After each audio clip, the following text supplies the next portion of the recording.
Well, the Europa League is back with a bang in February. Manchester United versus Barcelona. Couldn't have got a bigger game. A game that would have graced the final next season, but kind of inevitable with United finishing runners-up in their group in the Europa League. Barcelona finishing in the third spot in their Champions League group behind Inter Milan and Bayern Munich. So it means that you've got a game that graced the Champions League final twice, 2009, 2011, two of the biggest teams in the world, playing the competition that no one wants to be in. But I think it's a game that United, having lost in most of their recent encounters against Barcelona, can actually win. It's a good measure of the progress of Erik ten Hag's team. I don't think Barcelona are a team that, well, they're certainly not the team they used to be. They're still top of the league, but they're a team in transition, as we've seen by the fact they went out of the Champions League. So it's a big game. It's a game that I think a lot of the fans will be happy to see. Europa League is about often playing against teams that you've not quite heard of. You don't want to see this, you don't want to see games against teams from lower leagues. Man United Barcelona is an epic clash. It's a game that will see Frankie de Jong at Old Trafford, so he'll be obviously waiting for a bit of stick from the United fans. It's just a game that I think that it can measure both sides in terms of their route back to the top. We know that United have been nowhere near where they want to be for at least 10 years now, but Erik ten Hag does seem to have kind of got his personality in the team. He's made improvements, he's made good signings.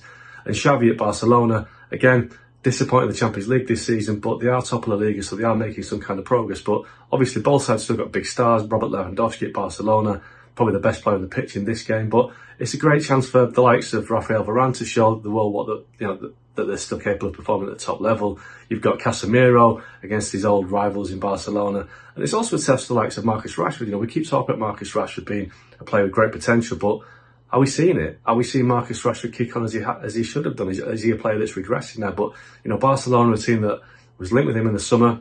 I was quite sceptical of that connection. I'm not quite sure he's good enough for Barcelona, but this is a chance for him to show that, yes, he is good enough for Barcelona. He is deserving of being linked with those clubs and being on the big stage. So it's a massive game for both clubs, a great game for the Europa League.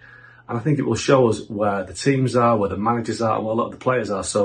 But in terms of how's it going to go, I think United can win this time. I think United haven't beaten Barcelona since 2008 in the semi-final, on the way to win the Champions League in 2008 against Chelsea and Moscow. Since then, 2 defeats against Pep Guardiola's Barcelona in the Champions League, and also a 2-league tie defeat when Ole Gunnar Solskjaer was manager. So massive history between the two clubs, and I think United can win this. It's going to be a great spectacle, a great occasion. This is almost like a Champions League tie in the Europa League, so both teams should be happy with that.